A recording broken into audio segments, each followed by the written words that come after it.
Cuando vaya llegando entonces ya a su lugarcito,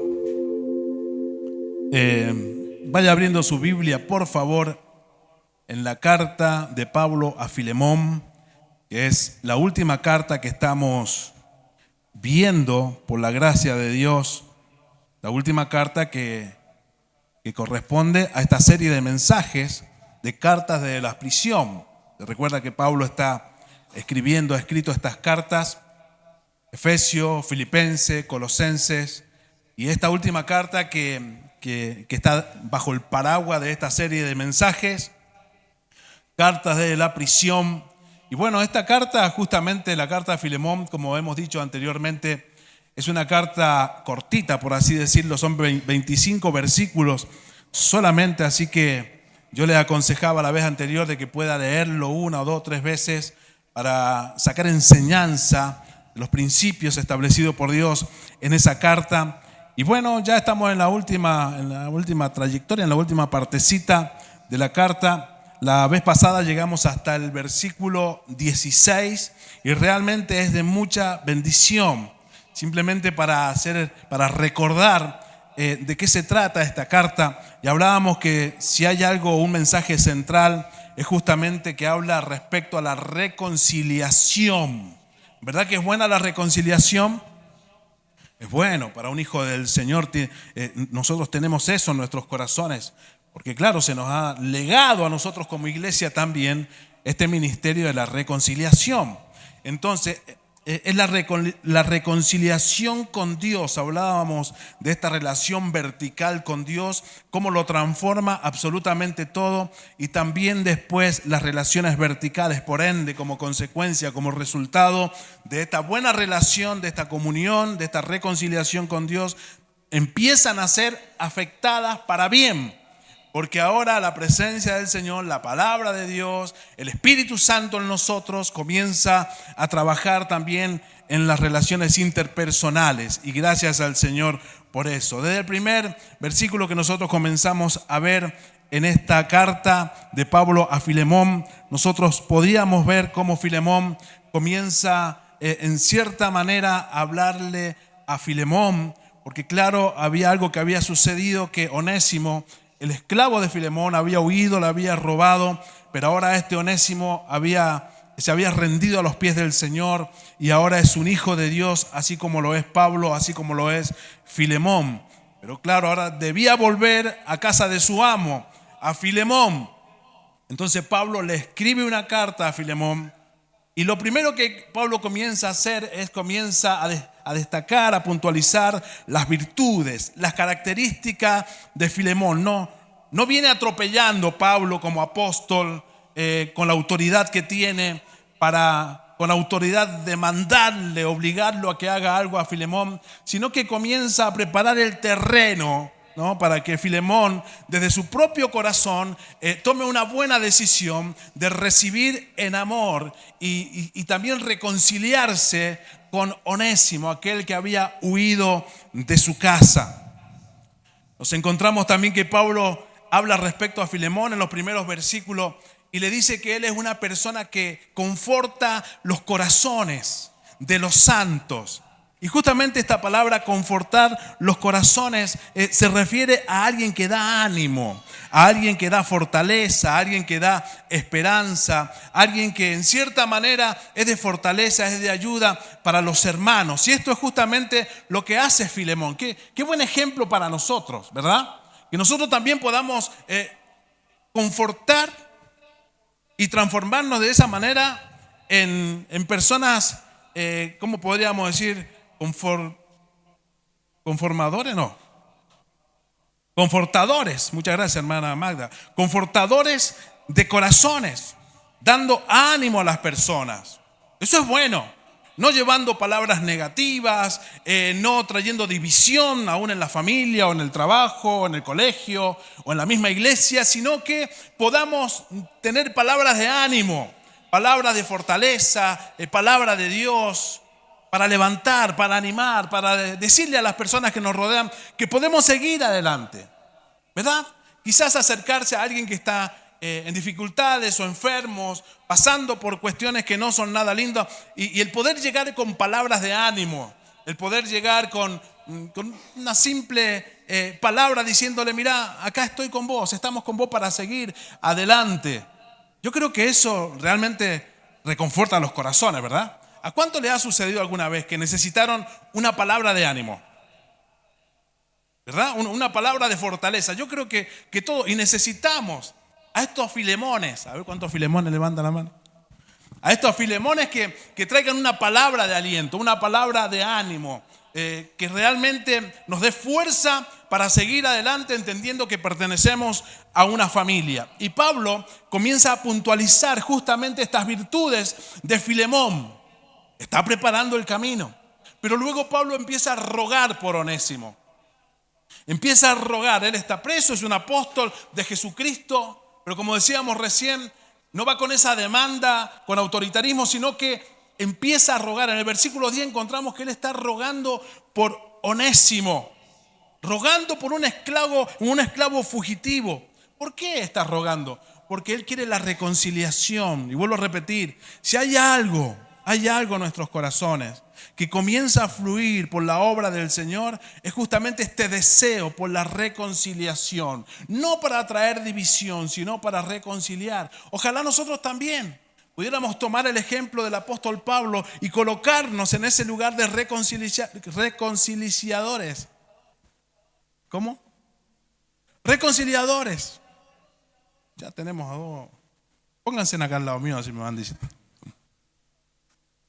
Y de esa manera nosotros también poder obrar, ¿verdad? Como cuerpo de Cristo y poder aportar para la unidad del cuerpo. Porque de eso se trata. Que podamos aportar para el crecimiento. Que podamos aportar para seguir avanzando juntos, unidos en el nombre de Jesús. Y es así que ahora nosotros nos encontramos ya con los últimos versículos, a partir del versículo 17, donde nos vamos a enfocar en esta mañana en la palabra del Señor. Llegamos a la conclusión de la carta donde Pablo lleva a Filemón a la acción práctica del Evangelio. Porque claro, nosotros entendemos que no es simplemente teoría la palabra del Señor. Lo que nosotros, por ejemplo, venimos a la casa del Señor, escuchamos la predicación o leemos la palabra de Dios en nuestros hogares, no es simplemente escuchar y saber y adquirir conocimiento e información, sino que debemos llevar a la práctica lo que nosotros aprendemos. Y justamente Pablo ha estado enseñando, hablando, escribiendo respecto al perdonar, a recibir a Onésimo como hermano, pero ahora eso se tiene que llevar a la realidad, se tiene que llevar a la práctica. Podemos saber mucho de perdonar, pero no perdonar. Podemos saber teóricamente que debemos amarnos los unos a los otros, pero no quiero ni verlo al otro. Eso es teoría sin llevar a la práctica. Eso es escuchar la palabra y no ser hacedores de la palabra. Pero ahora Pablo empieza a puntualizar la necesidad de empezar a practicar la palabra de Dios. Y comienza diciendo desde el versículo 17 en adelante: así que si me tienes por compañero, Pablo le dice a Filemón, recíbele a Onésimo como a mí mismo. Y si en algo te dañó, fíjese qué importante, Pablo está lejos, a 2000 kilómetros, un poco más. Y si en algo te dañó o te debe, ponlo a mi cuenta. Yo, Pablo, lo escribo de mi mano. Yo lo pagaré. Por no decirte que aún tú mismo te me debes también. Sí, hermano, tenga yo algún provecho de ti en el Señor. Conforta mi corazón en el Señor. Otra vez le vuelve a repetir esta palabra. Te he escrito confiando en tu obediencia, sabiendo que harás aún más de lo que te digo. Prepárame también alojamiento, porque espero que por vuestras oraciones os seré concedido.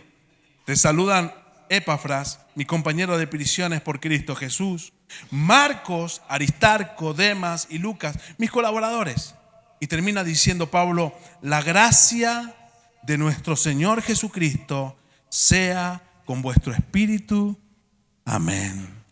Fíjese qué hermoso, hermano. Qué hermoso que nosotros podamos ver esta historia en la palabra del Señor. La carta de Pablo a Filemón. Y encontramos entonces la mano de Dios soberana obrando desde el principio La mano del Señor obrando. No hay casualidad en Dios. Hay causalidad, hay propósito. Hay propósito con Pablo preso, apóstol de Jesucristo. Hay propósito con Filemón en su casa.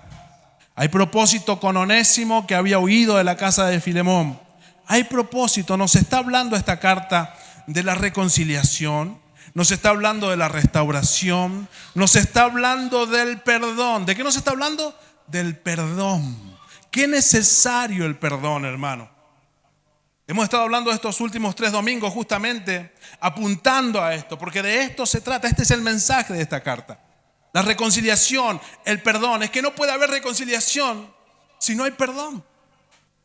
Necesitamos aprender a perdonar como Cristo nos perdonó a nosotros. Así dice la Biblia. Sin rencor, olvidando, dejando atrás, permitiendo que ese perdón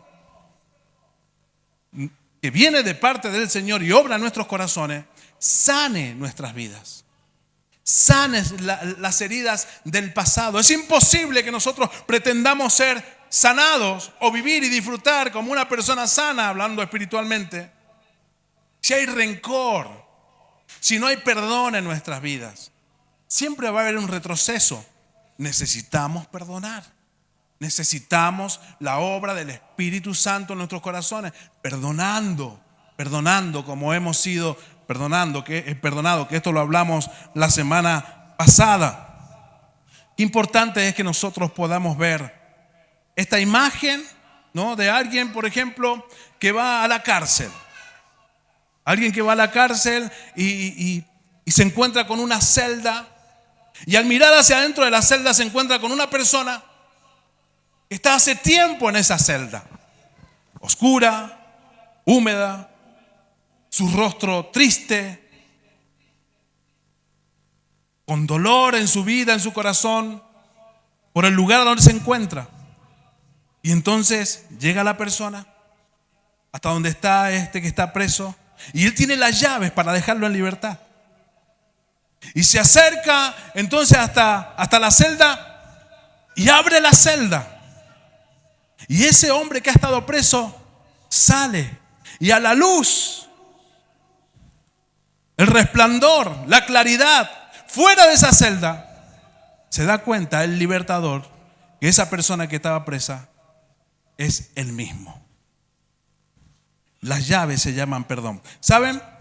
Hay un pastor, el pastor Lewis, que él escribió en uno de sus libros: perdonar, escuche bien, perdonar es liberar a un prisionero y descubrir que ese prisionero eras tú. Perdonar es liberar a un prisionero y descubrir que ese prisionero eras tú. De eso se trata, hermano. Muchas veces no perdonamos como castigo para el otro. Pensamos que le estamos haciendo un mal al otro, a la otra persona, y entonces estamos atados a ese pasado. Pero realmente quienes estamos en esa celda somos nosotros por no perdonar. Pero las llaves para abrir la celda, para poder disfrutar de la vida, se llama perdón. Y esto no es algo psicológico, algo mental, es algo espiritual, que lo hace comprender el Espíritu Santo por la palabra, y es el mismo Espíritu Santo que por su gracia, por su amor, nos capacita para que nosotros podamos enfrentar las situaciones en el amor de Dios. El primer punto que vemos es justamente de esto, que habla sobre el amor práctico. El poder practicar en la vida cristiana el amor de Dios, que no sea algo teórico. Y vuelvo a repetir, la gracia de Dios no se queda en lo teórico, sino que se hace, se practica, se vive. Y lo que hace realmente es que está probando nuestras relaciones permanentemente. Necesitamos aprender en el Señor a perdonar. Por eso es que en estos versículos que nosotros acabamos de leer, encontramos los primeros versículos que Pablo dice: así que si me tienes por compañero, recíbele como a mí mismo, y si en algo te dañó o en algo te debe, ponlo a mi cuenta. Fíjese qué importante. Pablo pone en manos de Filemón una decisión sumamente importante. Que no vea a Onésimo ya como un esclavo, sino que lo vea ahora como un hermano en Cristo. ¿Vieron la diferencia? Hay mucha diferencia. Ya no como un esclavo, sino como un hermano en Cristo. Pablo está confiando en la obra del Señor en la vida de Filemón. Pablo está confiando de que Filemón ha sido transformado por el poder de Dios. Porque es la única manera en la que Filemón va a ver a Onésimo como un hermano. Si se ha puesto los lentes de la gracia. Si Filemón no tiene puestos los lentes de la gracia, si Filemón no conoce la gracia de Dios, si Filemón no conoce el amor de Dios, si Filemón no ha sido convertido al Evangelio, si Filemón no es hijo de Dios, él no va a poder mirar a Onésimo como su hermano espiritual. Entonces por eso Pablo desde el principio comienza a ver las características, las virtudes de Filemón. Y comienza a decirle: Filemón, tú eres un nacido de nuevo. Filemón, vos sos salvo, yo también. Pero ahora Onésimo, así como vos sos hijo de Dios, como yo soy hijo de Dios, Onésimo, tu esclavo, si ese que te falló, ese que te hizo mal en el pasado, ahora ese es tu hermano. Recibílo como si me estuviera recibiendo a mí mismo. Qué interesante. Una mirada cambiada, una mirada transformada por el poder de Dios. Y eso es lo que hace justamente el Señor con nuestras vidas. El apóstol Pablo, hablando allí en 2 de Corintios capítulo 5, versículo 16, escuche bien esto, lo que dice el apóstol Pablo. De manera que nosotros, diga nosotros, los hijos de Dios, el pueblo de Dios, dice, de manera que nosotros, de ahora en adelante, a nadie conocemos según la carne. A nadie conocemos según la carne. Lo que está diciendo el apóstol Pablo es que a nadie consideramos según el criterio de este mundo. Ahora, siendo hijo de Dios, nuestro punto de vista ya no es carnal cuando miramos a alguien, cuando observamos a alguien. Y esto es ponerse los lentes de la gracia. Es nuestra mirada sobre la palabra del Señor. ¿Verdad? Es nuestra vista transformada por la palabra de Dios. ¿Cuántos sabían que hay algo que se llama presbicia? ¿No? ¿Ninguno? Y que aparece después de los 40 años más o menos, ¿no? Que cuando alguien va a leer algo, por eso yo tengo los lentes, entonces tiene que ponerse los lentes para poder leer y observar correctamente. La presbicia. Esta palabra presbicia, ¿no? Que es algo que sucede naturalmente por el desgaste, por los años en nuestra vista.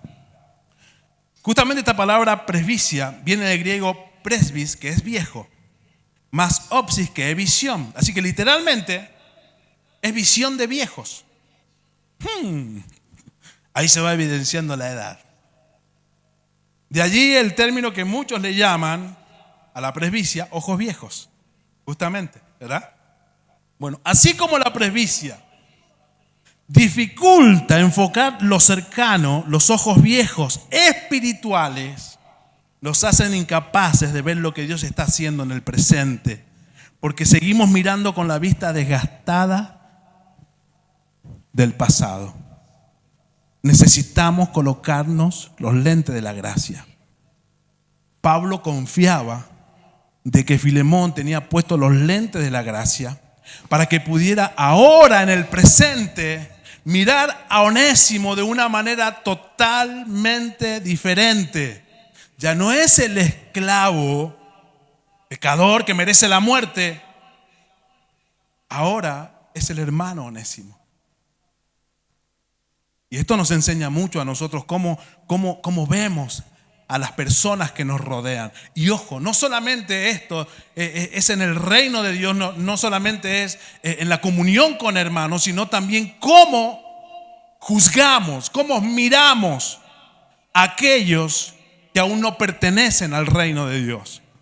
Los ojos de la gracia, los lentes de las gracias tienen que estar en nosotros para observar como somos observados por Dios.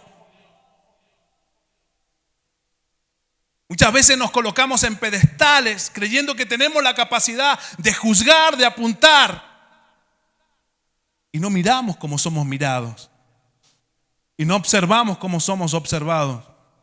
Con la gracia de Dios, como hemos sido observados por Dios y recibidos por ende, por esa gracia milagrosa.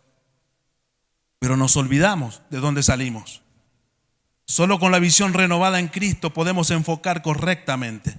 Ahora, antes de Cristo, nosotros miramos según la carne. Juzgamos a la persona por lo externo, por su pasado, sus errores, su estatus social, lo que aparentan. Pero ahora Filemón tenía razones humanas para juzgar a Onésimo solo como un esclavo fugitivo, como un ladrón, como un traidor. Pero vino la gracia de Dios sobre su vida y su mirada cambió. La visión cambió por la gracia de Dios. Así que ahora en Cristo nuestra mirada cambia. Y es que se nos dan nuevos lentes para poder observar de acuerdo a Dios. ¿Vieron ese coro que dice? ¿Cómo decía el de Jaime Murrell? Se me fue. Enséñame a mirar con tus ojos. Pero ¿cómo empezaba? Ayúdame a mirar con tus ojos. Ayúdame. Yo quiero sentir con tu corazón. No quiero vivir más siendo insensible. Fíjense qué interesante el poder mirar con los ojos de Dios. El poder aprender a observar, a juzgar de acuerdo a la palabra del Señor. Esos son los lentes de la gracia. Así que Pablo le está invitando a Filemón a mirar con esos lentes justamente, para que pueda recibirlo y para que pueda mirar a Onésimo ahora como un hermano amado en Cristo. Así que ahora lo tiene que ver como un redimido, como un santo, como un salvo, como un hijo de Dios. Así justamente como decíamos recién, como el Señor Jesucristo nos ve a cada uno de nosotros. Y esta mirada de parte del Señor para nuestra vida realmente cambia nuestra cosmovisión de cómo avanzamos en esta tierra. Donde otros ven fracaso, nosotros vemos propósito del Señor, como hablábamos al principio. Donde otros ven debilidad, nosotros vemos la obra de Dios formando a nuestros hermanos. Donde otros ven a un pecador, nosotros vemos a un candidato a la gracia divina, a un candidato a ser salvo, a ser hijo de Dios. Por eso Pablo le dice, recíbelo como a mí mismo. Así que el Señor nos manda a cada uno de nosotros a mirar a otros como hemos sido mirados. Por eso Efesios 2, 4, 5 dice, pero Dios, que es rico en misericordia, por su gran amor con que nos amó, ¿cómo no nos estaba mirando el Señor? Con amor, con misericordia.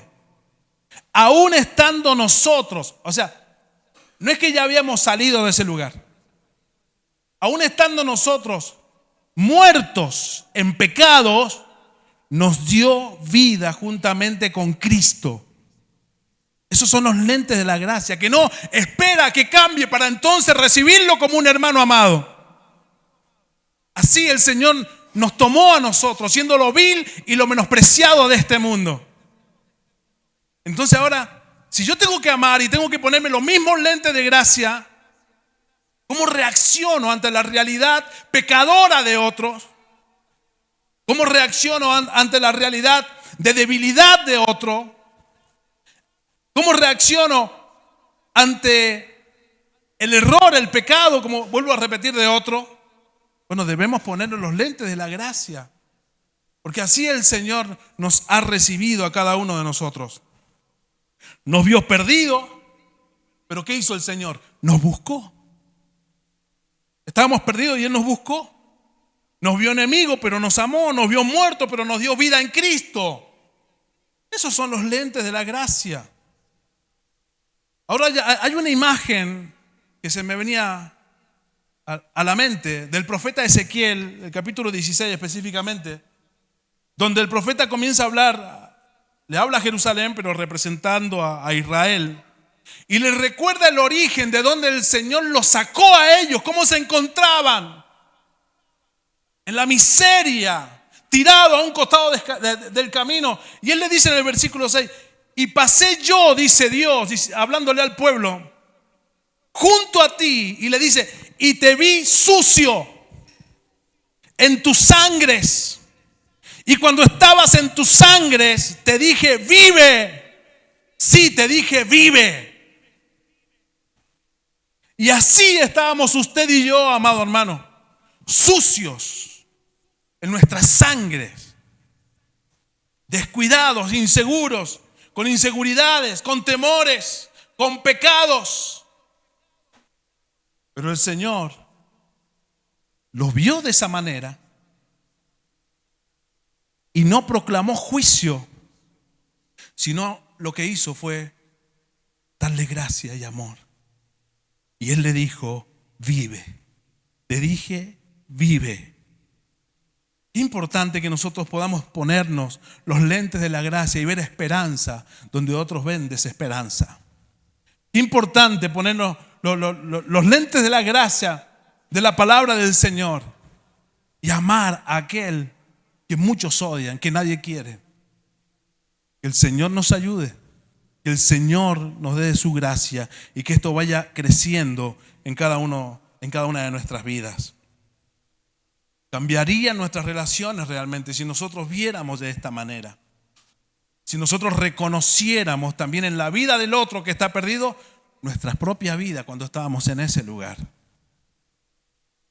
Y entenderíamos que si el Señor nos sacó a nosotros, también tiene poder para sacar al otro.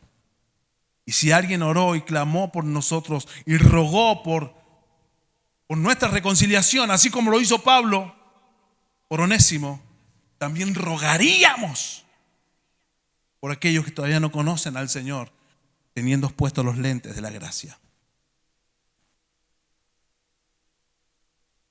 Se nos pasan los minutos, segundos, minutos, horas, días, semanas, meses, años.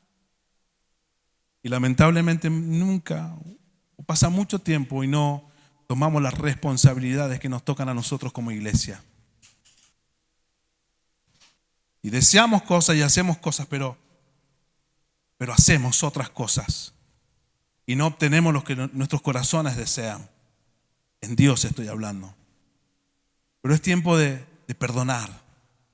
Es tiempo de encauzarnos y alinearnos a la palabra del Señor con estos lentes de la gracia. Y este es justamente el ejemplo que el Señor Jesucristo nos dejó. Vamos al segundo punto, el ejemplo supremo de Cristo. Es un ejemplo. Pablo dice, ponlo a mi cuenta, yo lo pagaré. Pero ¿qué tenía que ver Pablo? ¿Qué hizo Pablo? Pablo no hizo nada. Pero él está dispuesto a tomar la deuda, a ponerse él en el lugar de Onésimo, decir, yo voy a pagar. Así que Pablo está dispuesto a asumir esa deuda, la deuda de Onésimo, y esto es una imagen clara de Cristo. Lo que el Señor Jesucristo ha hecho con nuestras vidas, lo que el Señor sigue haciendo por su gracia y su misericordia. Nosotros teníamos una deuda, ¿no?, de pecados y delitos delante de Dios. Por eso dice Colosenses 2:14 que había un acta de decretos contra nosotros. Pero sin embargo, el Señor Jesús tomó nuestra culpa.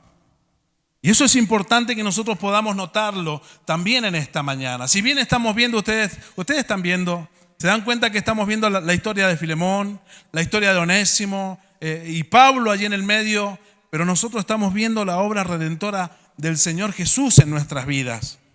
De eso se trata. Así que Pablo dice, yo me voy a hacer cargo de la deuda de Onésimo. Y al Señor Jesús justamente se le imputó nuestra deuda.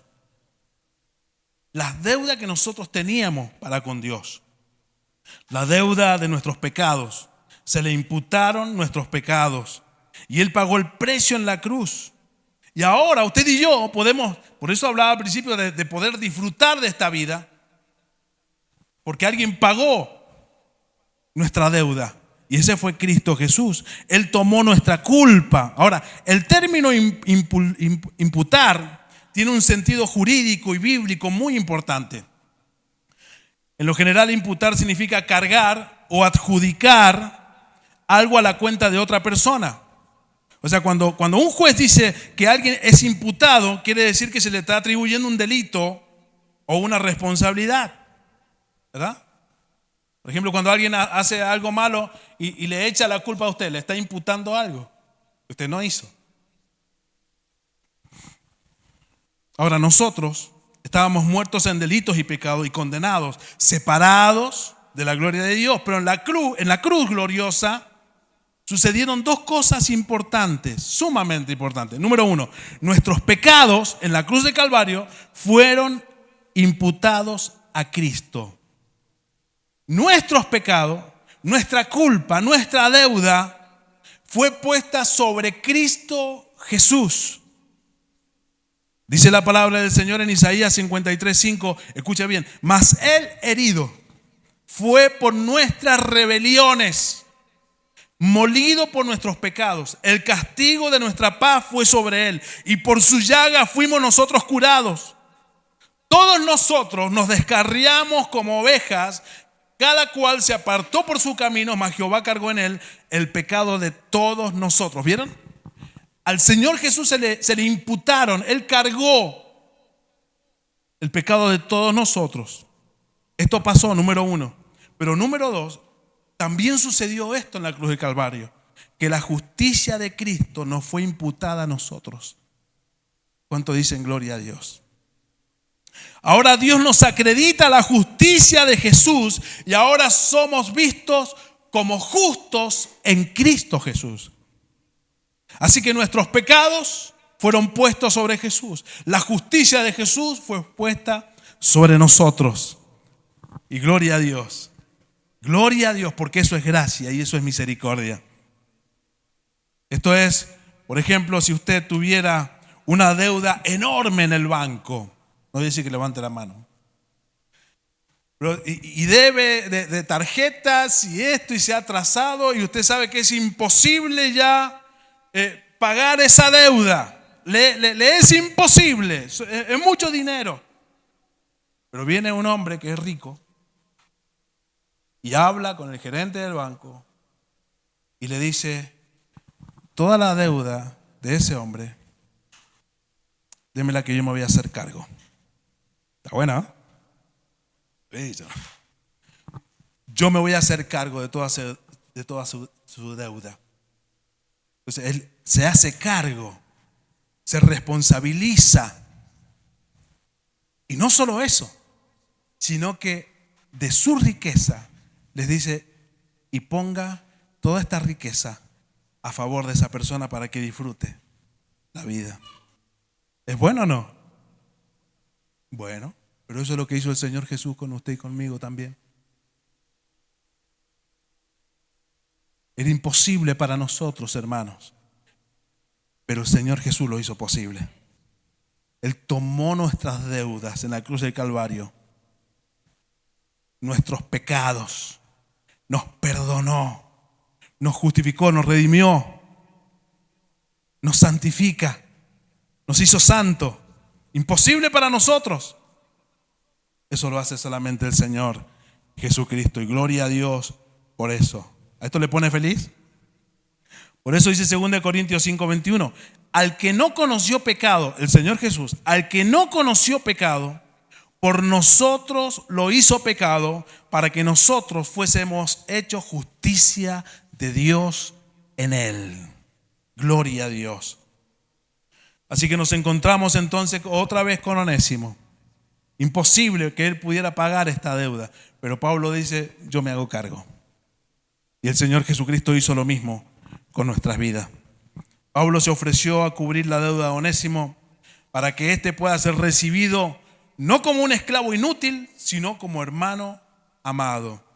Y gracias al Señor, porque el Señor hizo lo mismo con nosotros. Y esto trae esperanza, hermano. Y es lo que Pablo está observando, que hay esperanza de reconciliación. Versículo 20-22 dice, resumiendo, sí, hermano, tenga yo algún provecho de ti en el Señor. Conforta mi corazón en el Señor.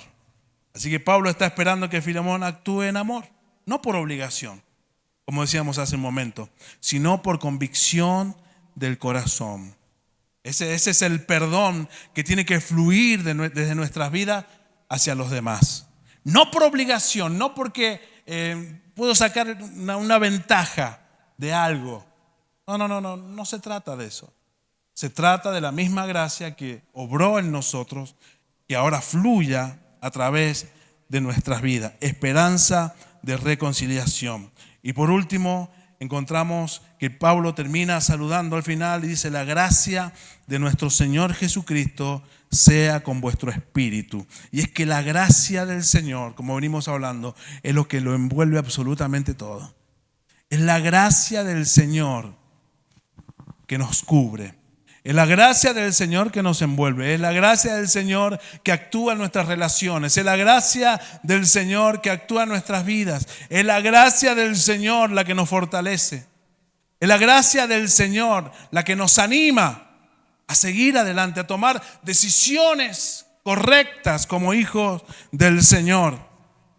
Pablo está terminando como empezó en el versículo 3. Él habla justamente de la gracia cuando empieza a saludar. Y él le dice que la gracia del Señor esté allí, en ese lugar. La gracia de Dios es lo que envuelve todo. ¿Qué sería de nosotros sin la gracia del Señor, el regalo de Dios? El perdón, recuerda esto, no nace de nuestra fuerza, sino de la gracia de Cristo en nuestras vidas. Que tomemos decisiones conforme a la gracia del Señor. Y en el tiempo nosotros vamos a observar cómo la bendición de Dios se deja ver, el poder disfrutar de las relaciones, teniendo como base la gracia de Cristo Jesús en nosotros. Cierre sus ojos por un momento. Onésimo, para reflexionar, Onésimo era esclavo, ladrón y fugitivo. Pero por la gracia de Cristo ahora, él era hijo de Dios. Era hermano y era útil en Dios. Y vuelvo a repetir esto porque nosotros podemos saber muchas cosas, tener mucha información, muchas historias bíblicas, versículos de memoria, pero el Evangelio no se queda en palabras. El Evangelio nos lleva a recibir al que nos ofendió, perdonar como fuimos perdonados y restaurar relaciones quebradas. El Evangelio no se trata de usted, no se trata de vos, no se trata de mí. El Evangelio no se trata de usted, hermano, que nos está mirando desde sus hogares. De cuán bien la puede pasar en el reino de Dios. El Evangelio se trata de Dios obrando en nuestras vidas y a través de nuestras vidas.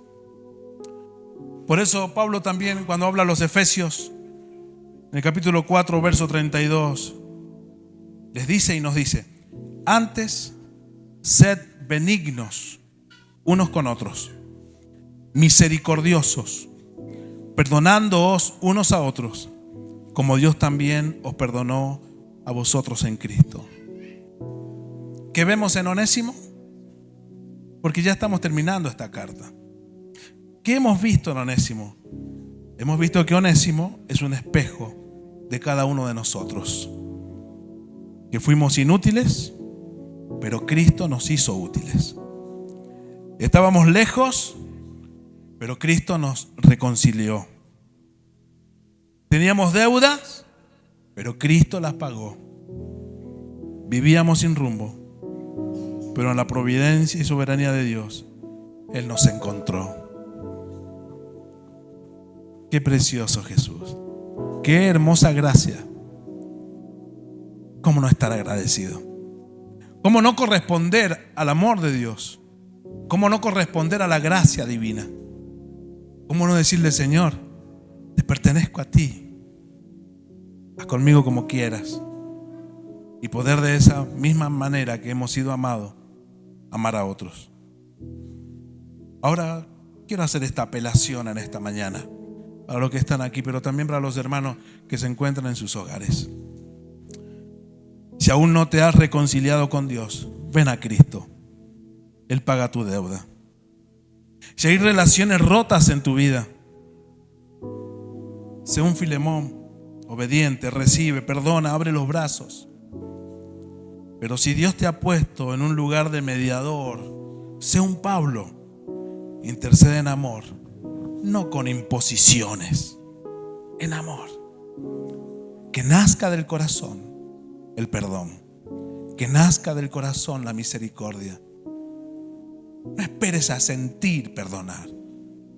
Pablo le dice: yo sé que vas a ser obediente, confío, porque se trata de eso. El perdón es obediencia.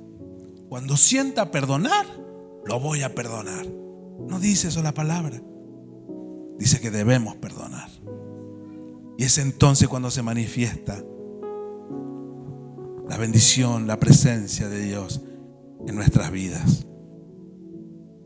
Que nosotros podamos extender el perdón a otros, así como el Señor lo extendió a nosotros.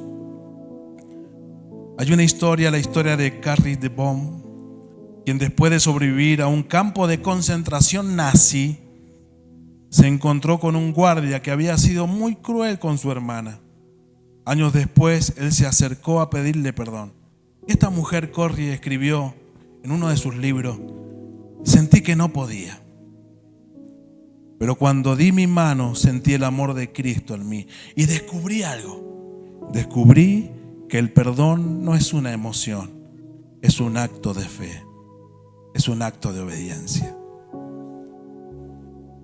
Tienes las llaves de la celda, tienes las llaves que se llama perdón, para abrir la celda y puedas vivir en libertad. Te animo a hacerlo en esta mañana. Cierre sus ojos. Quizás se vienen recuerdos a la mente, se vienen personas, situaciones. Quizás la herida todavía está abierta,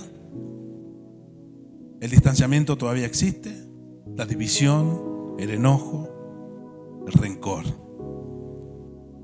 Pero tiene las llaves en las manos. Es una celda con barrotes gruesos que no puede salir. Pero en esta mañana te invito a que abra la celda. Abre la celda y sal de ese lugar oscuro, húmedo, maloliente. Abre la celda y sal de ese lugar de amargura, de dolor y sufrimiento. Y empieza a disfrutar la vida en Dios. Empieza a disfrutar de la libertad de un perdonador. Alguien que fue perdonado, pero alguien que ahora perdona. Perdona como fue perdonado. Póngase de pie por un momento y ponga una mano en el corazón, ahí en la intimidad de usted y el Señor. Usted conoce su pasado, yo conozco el mío. Y si nos pusiéramos a contar de situaciones, si hablaríamos de dolores, si hablaríamos de decepciones, estaríamos días en este lugar, cada uno de nosotros contando las historias amargas de dolor y de tristeza. Pero en esta mañana hablamos de Cristo, hablamos de la obra de Él en nosotros, hablamos del perdón real que fluye de la palabra de Dios. Señor, en esta mañana nos rendimos delante de ti. Somos tu pueblo, somos tus hijos. Te damos damos gracias, Señor, por tu palabra. Gracias, amado Rey, por habernos permitido estudiar, predicar estas 4 cartas de Pablo, que han sido de tanta bendición para nuestras vidas. Gracias, Señor amado, porque es tu comida espiritual la que nos alimenta. Tú eres, Señor, la brújula que dirige nuestras vidas y nos guía hacia el norte correcto. Amado Dios, gracias. Pero ahora, Señor, mirándonos al espejo de la palabra, nosotros tenemos que tomar decisiones. Tenemos que tomar decisiones. Y nos colocamos los lentes de la gracia. Nos abrazamos a tu palabra, a lo que tú nos has dicho ahora, Señor. Estamos agradecidos por ella, por tu guía, tu dirección, amado Dios, y te agradecemos. Guíanos a perdonar. Guíanos a perdonar. Alguno tendrá la posibilidad de acercarse a aquel que ofendió o a quienes ofendimos y pedir perdón, o de acercarnos y perdonar a aquellos que nos ofendieron. Otros quizás ya no, por distancias, porque ya no están en esta tierra, pero la celda todavía continúa cerrada. Pero ahora tomamos en el nombre del Señor las llaves de la gracia, del perdón. Señor, acá estamos. Si usted se recuerda el nombre, diga: yo perdono a tal persona, perdono, en obediencia. Abra la celda, salga, disfrute de la nueva vida en Cristo. Abra la celda y disfrute del aire, de la vida que el Señor ha preparado. No decida seguir encerrado entre 4 paredes. Salga de una vez. Que el Señor obre. Señor amado, por tu gracia y tu misericordia, perdono, Señor, a tal persona.